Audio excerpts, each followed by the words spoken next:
Among the imperialists, they have a vision of the world that I will explain to you. To them, the world is summarized in a triangle. You will see the triangle in most of their insignia. Perhaps you don't understand, but to them, the world is summarized in a triangle. At the top of the triangle is the empire of good, and the empire of good is them. They are prosperity. They are everything positive. They are entitled to all the happiness in this world. They have the right to all the riches. They impose their worldview, their vision, their way of life. That's why during the conquest, they would come to our lands and say they had discovered our lands, because to them, we were savages and had nothing like them. So, they call us natives, and it's them, the people, who have all the rights. To them, the world must operate as they want. To illustrate, I'll take a few examples. Look at their movies. They have brainwashed their people into believing they're superior and entitled to everything. You won't say otherwise.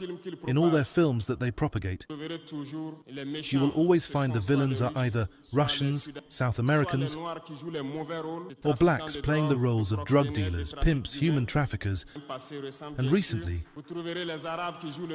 Arabs playing the roles of terrorists.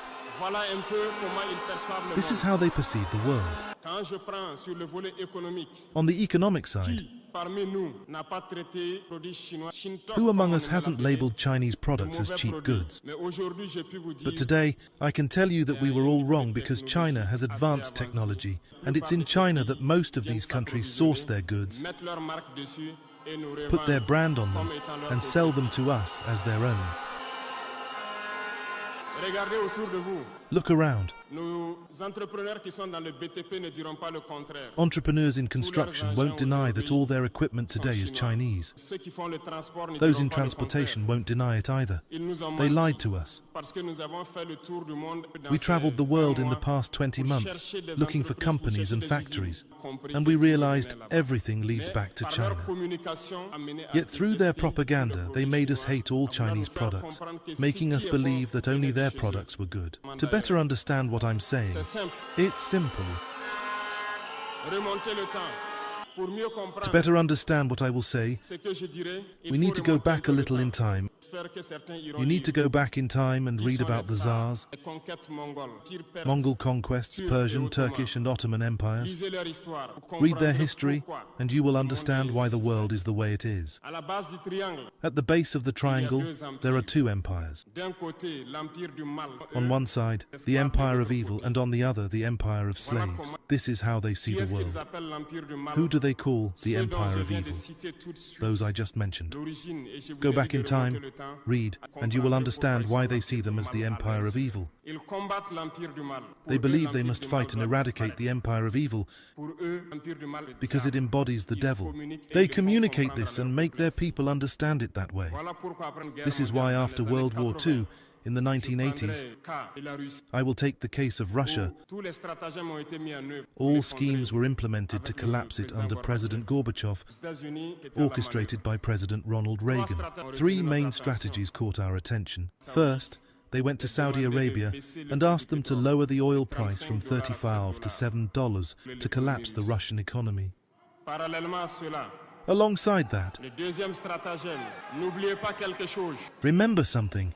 The second strategy, they armed the Taliban, who were received by President Ronald Reagan at the White House with CIA-supplied Stinger surface-to-air missiles to fight the Russians. Later, they pretended to fight the Taliban themselves. Go figure. The third strategy was a bluff, the Star Wars project, which led Gorbachev to create the Paulus project, sinking Russia further. Once Russia collapsed, those who claimed to be the empire of good began to gloat until Vladimir Putin's team came to revive Russia.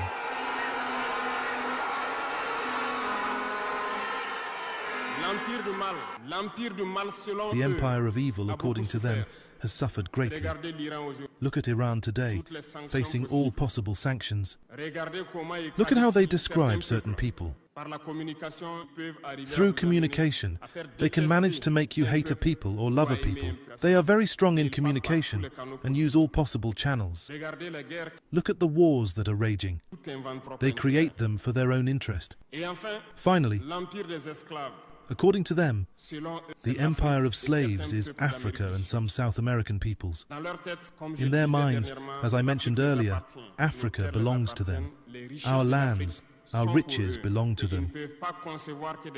And they can't conceive that Africans could emancipate, rise and challenge them. And for this reason, they believe Africans are easy to manipulate and driven by emotions. They will always find an African to fight against his brother. And it has always been like that.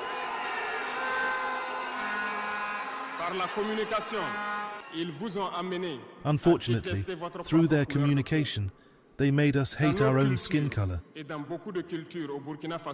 In many cultures, including in Burkina Faso, mourning was symbolized by the color blue. When a woman lost her husband, she wore blue clothes for a period.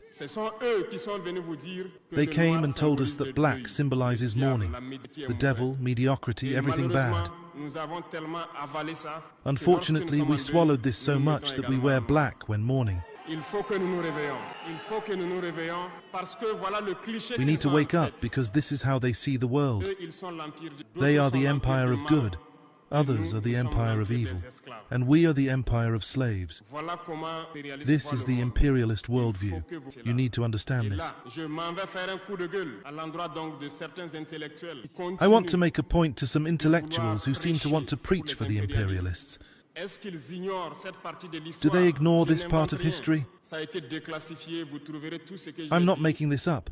It's declassified. You can find everything I said in libraries or online. Don't these intellectuals know the history of this world? Maybe it's dishonesty, or a few dollars that make them preach for the imperialists. Our intellectuals must always preach to enlighten our people, our masses, so they understand where they come from and how the imperialists see them.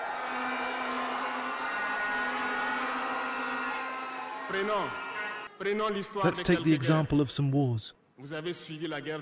You followed the Iraq War, a big lie about weapons of mass destruction. Some US senators did everything to get proof but couldn't. Remember, several people resigned from the CIA after this war. Evidence was fabricated with the help of Western secret services. We remember that Niger was accused at the time of selling uranium to Iraq. And the same scenario played out recently with accusations of clandestinely selling uranium to Iran. This is déjà vu. They made this claim but found no proof. Even the United Nations eventually found no tangible evidence of weapons of mass destruction.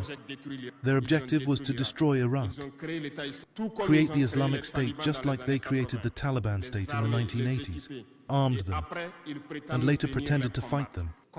Understand the game. This game has gone on too long. We need to wake up, understand, and fight for our future.